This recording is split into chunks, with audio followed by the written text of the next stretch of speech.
Prairie Mosaic is funded by the Minnesota Arts and Cultural Heritage Fund with money from the vote of the people of Minnesota on November 4th, 2008. The North Dakota Council on the Arts, and by the members of Prairie Public.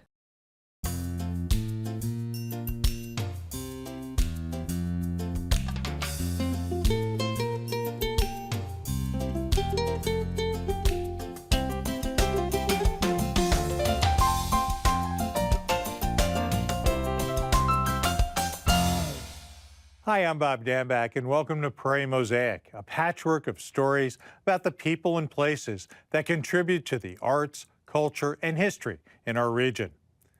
On this edition, we'll hear a traditional story from a world-renowned Dakota Hidatsa storyteller, visit a working mill, and hear the thought-provoking music of a local performer. Artist Kathy Sutton's work strongly reflects the nature that surrounds her home and studio on Winnipeg Beach. I do one-of-a-kind jewelry. I have a very short attention span. I don't want to do more than one. Earrings are tough. I make one, then I gotta make another one.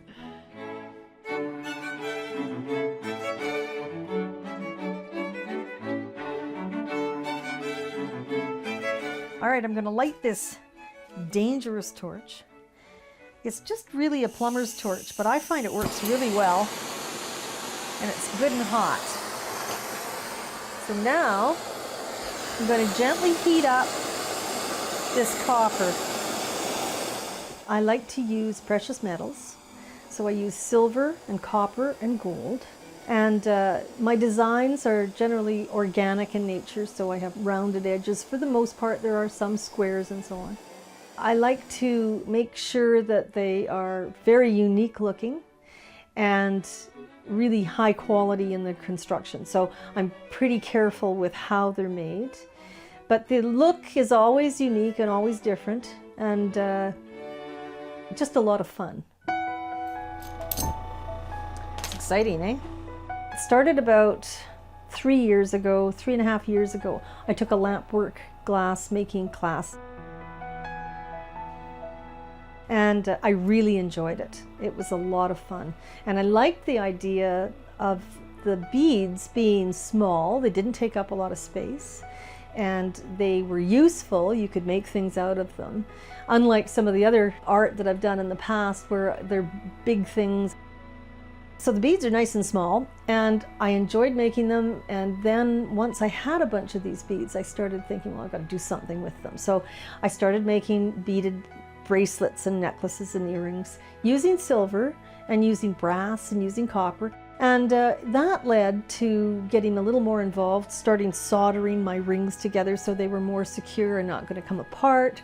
And then I started working with sheet metal, so sheet sterling, sheet copper, and after that it just transposed into gold, and you know, the sky is kind of the limit.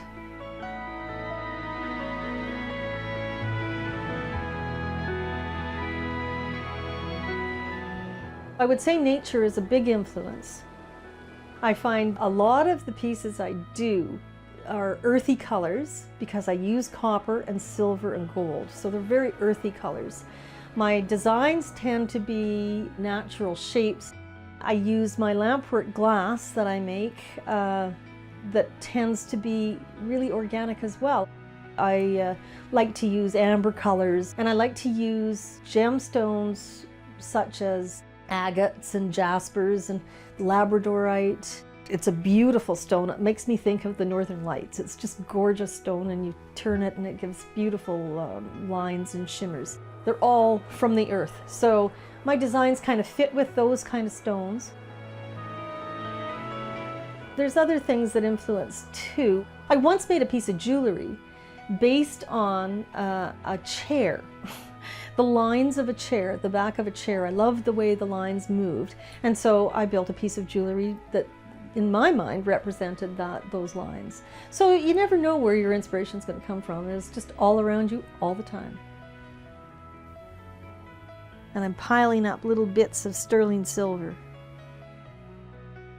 Often I'll be just lying in bed, being lazy, not wanting to get up in the morning, and I'll think of a million different things about what I could make for jewelry, different designs. Then I will draw them out pretty quickly. I'll just put them down on paper, basically what I want to do. You can see it's starting to get really hot. I'm torturing that copper. And then I'll refine them, and I may draw one sketch 15 times, refining the different lines and so on. And once I've done that, then I come out here and I start to make the piece of jewelry. There it goes. Silver's melting and becoming a puddle.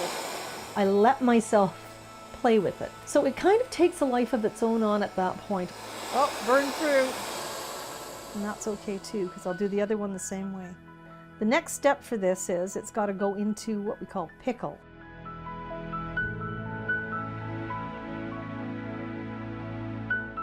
I'm pretty particular with it, so it's got to really feel good. I like the feel of my jewelry because that's a big part of jewelry. It's got to feel really good. All right, so I'm just going to hammer this a little bit to give it a convex surface. I found I would come out here and start working, and before I knew it, it was getting dark. So it was 6-7 hours and I hadn't moved. Just sitting at my bench making jewelry and just loving every moment of it. It's just so addictive. My studio is at Winnipeg Beach. It was formerly a bunkhouse, and my dad had built it when I was 12. It's got a lot of stories if these walls could talk. This is a polishing wheel that I'm using. As time went on and we inherited the cottage, we decided that it would be a really nice community to live in, and so we rebuilt the cottage into a house and moved down here 5 years ago, and we haven't looked back. It's wonderful.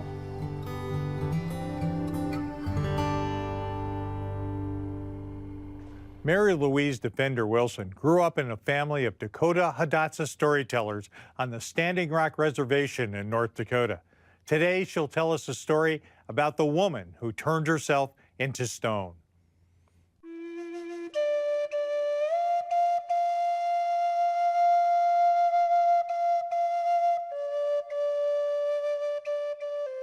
I live in a rural area from a village called Porcupine, which is 30 miles west of Fort Yates, North Dakota. I've lived a long time. I was born in 1930, and I think during that time I should have learned something, and I should be able to use that. I guess some of my recollections go back to sitting on top of this hill, which is to the south of where our house was. My grandfather was born in 1845, and he lived till I was 7. And I can remember sitting up there on that hill because we herded our sheep every day. It wasn't like now, you turned them loose and you didn't pay attention to them. We herded them every day and brought them back to the corral every night. And of course we had dogs that helped us. And some of the things I remember is him talking about something in the environment that maybe to me could have been insignificant at the time, but he would tell about it and would sometimes do things and build little structures with sticks and the earth. Because of my grandfather's age, older people always came to visit. I was really into telling stories, but I always thought all my life, these people are so wise and they have such profound thinking. And they would tell, we have two kinds of stories. Uhukaka, which are more like what is in English you would say mythical events. And the others then were Wichoyak, accounts of the people, which would be like our history. Usually the men would tell kind of like the historical things, and the women told the more mysterious kind of things that they used to teach us with. And at the time you hear the stories, you don't think about the valuable lessons, or maybe you don't even understand it or think about it. But after you get older, but then you realize that there's a wealth of wisdom, knowledge, and like philosophy that you'll have for your life.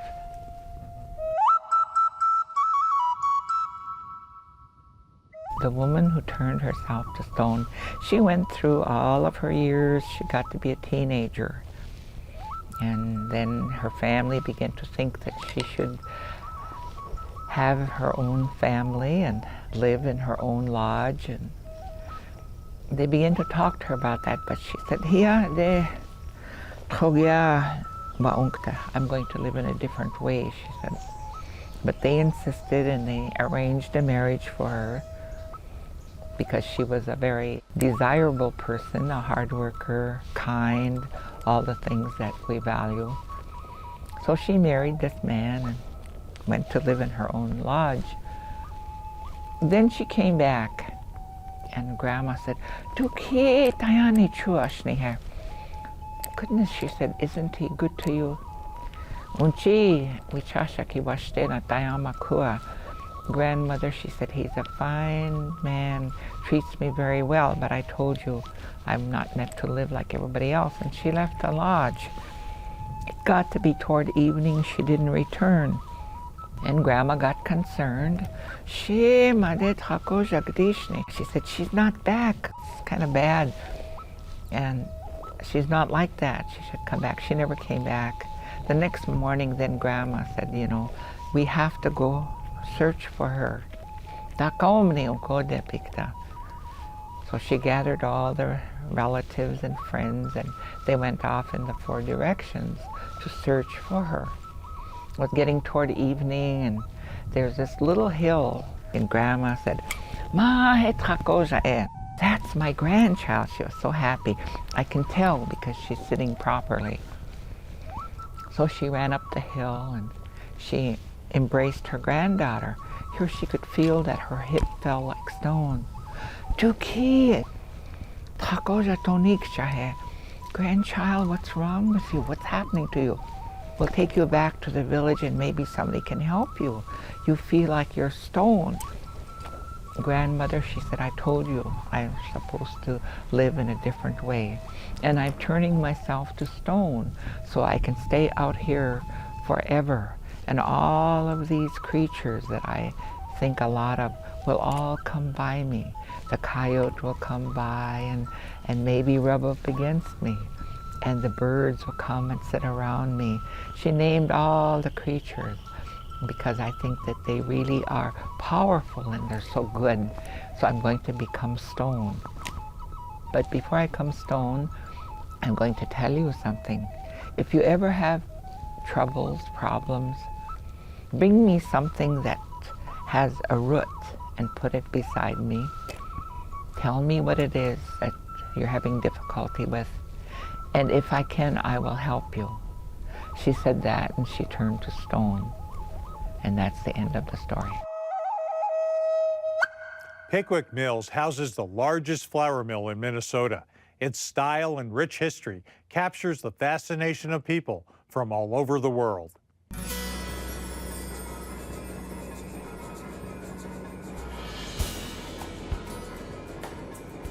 We're on the 6th floor of the Pickwick Mill, which is a restored flour grinding mill. This is the largest one in the state of Minnesota that has been restored, and it was also one of the first commercial businesses in the state of Minnesota. They actually got the mill running in '58, and they had 5 employees, and their annual payroll was $3,000 a year for the 5. They used to grind flour for the Union Army, and they ground 100 barrels a day, 24 hours a day. It was constructed with local timber and local stone. It was put together with no nails. A lot of the big beams are all notched and put together with wooden pegs. And down on the 4th floor and 5th floor, there's an iron tie bar that runs through from one side of the building to the other, and that tie bar's got a turnbuckle in the middle to tighten it up, and that's what held the building together when they were building it.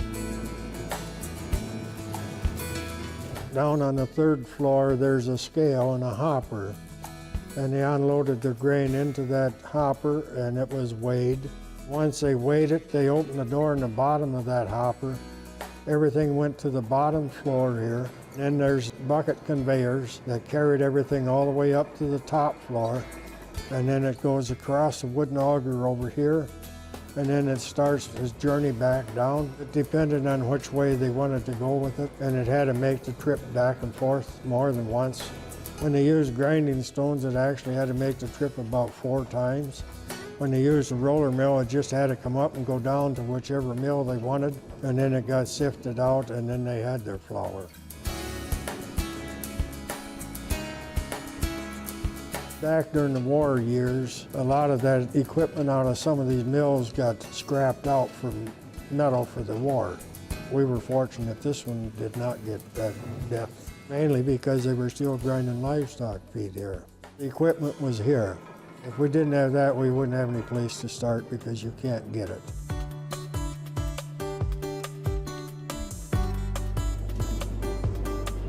This building was in really bad shape. And they were going to tear it down, but some of the local families go way back to when this building was built. And so they had a desire to save it. That's why they formed Pickwick Mill Incorporated. And we've worked on it since 1980, getting it restored. We've got it to the point now that when we have groups and bus tours, we do run all the machinery on all 6 floors with the water wheel. The water wheel itself, we built that in '96. That is 4 feet wide, is 20 feet high. When it's loaded and working heavy, each one of those steps will hold 240 pounds of water. They had dragged the old wheel out about the turn of the century, and they put a water turbine out there because that wouldn't freeze up as bad in the wintertime as a wheel. But when we started to restore, they took the water turbine out because people don't want to see that. They want to see a wheel going around. So we got the plans from the National Organization of Mills on how to build a water wheel, and we built it right back here.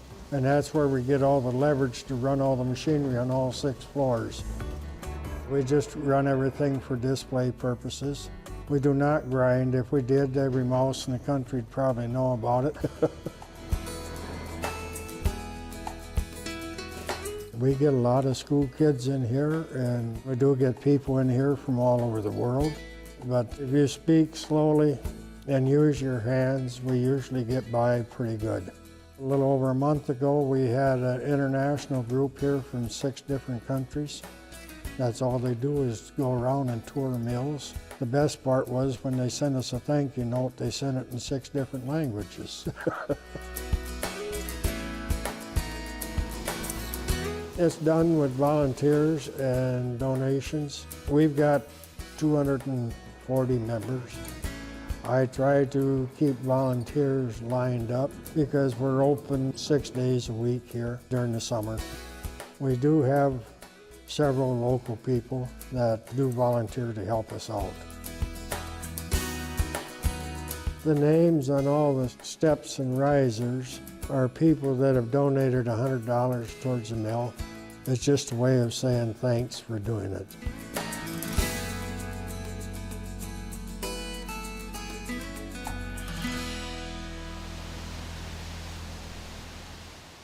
Brenda Weiler from Fargo, North Dakota, chose the open road over college.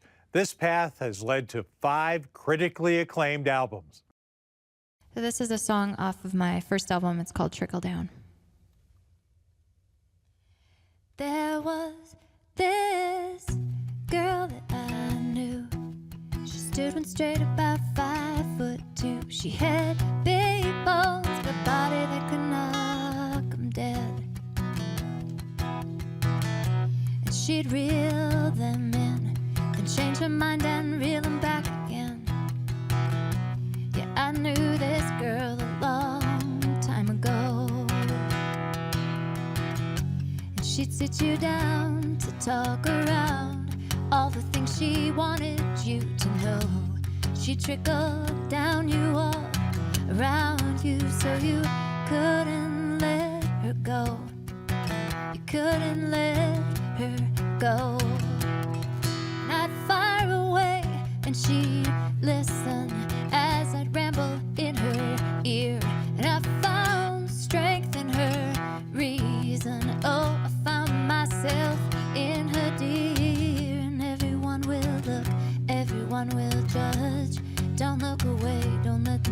judge. And I'll look up, down you up, around you, so you can't let them go. You can't let them go. Not far away, and she'd listen as I'd ramble in her ear. And I found strength in her reason. Oh, I found myself in her dear. And I won't look and I won't judge if you don't break, if you don't budge. And they'll trickle down you all around you, so you can't let them go. You can't let them go. You can't let them go. You can't let them go. Let them go, let them go, let them go, let them go, let them go, let them go, let them go, let them go, let them go, let them go, yeah, let them go, no, no, no, let them go, let them go, let them go, no, yeah, yeah, oh, no, yeah, yeah, no, no, no, no, hey, hey, yeah. My name is Brenda Weiler, and I was born and raised in Fargo, North Dakota. I grew up here, I went to school here, and really became involved with music from a fairly young age. Both of my parents are very musical. My dad has a doctorate in music and choral performance, and my mom is a singer, so we grew up just surrounded by music. I had 7 siblings, and we all played instruments, some of us multiple instruments, and we all sang. So, really grew up saturated with music and the arts. Really didn't start actually playing guitar until I think my senior year in high school. I ended up kind of forming a band with my boyfriend and other friends, and we ended up opening for Richie Havens at the Fargo Theater, and it was just sort of a weird way that it happened, but that really kind of gave me the bug, I guess, of performing. I definitely remember that moment, so it was pretty kind of monumental at that age to be able to play to a sold-out crowd at the theater, and then be able to talk to Richie Havens, and that was just sort of a big deal. I moved to the Twin Cities, started recording albums. It just sort of snowballed, really. It was kind of a dream of mine, but I never thought it would actually happen in the sense that I could make a living off of it and travel and tour and record.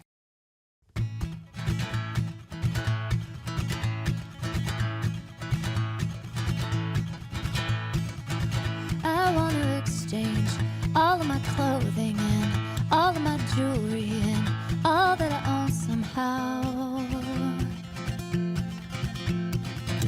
I want to erase all of my memories and all of the moments and all of the noise and sound.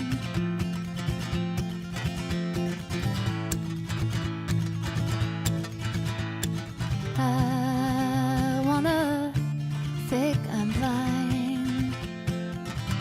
I wanna walk lame. I wanna be a star. All of these things I'll be. I wanna rearrange all of the furniture and all of the silverware and all of the art on the walls. And I wanna leave out all of the stories and all of the buildings and all of the trees in the ground.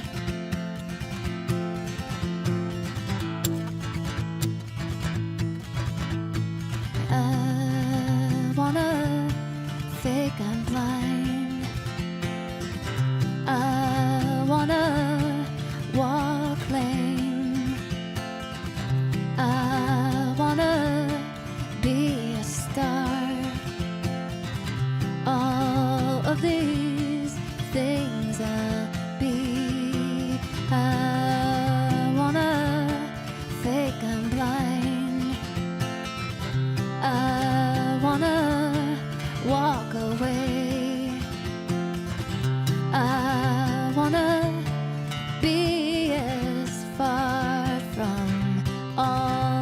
these things I see.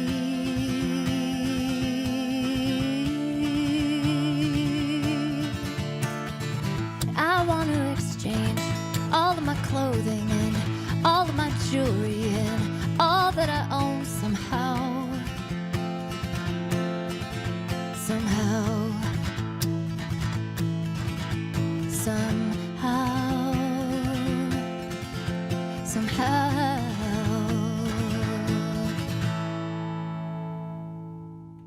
Thank you for joining us for this edition of Prairie Mosaic. If you know of an artist, a topic, or an organization in our region that you think might make an interesting segment, please contact us at our website.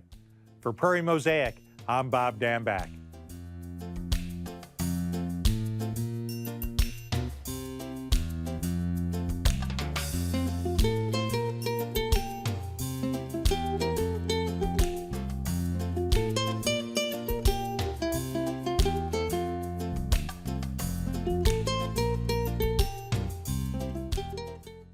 Prairie Mosaic is funded by the Minnesota Arts and Cultural Heritage Fund with money from the vote of the people of Minnesota on November 4th, 2008.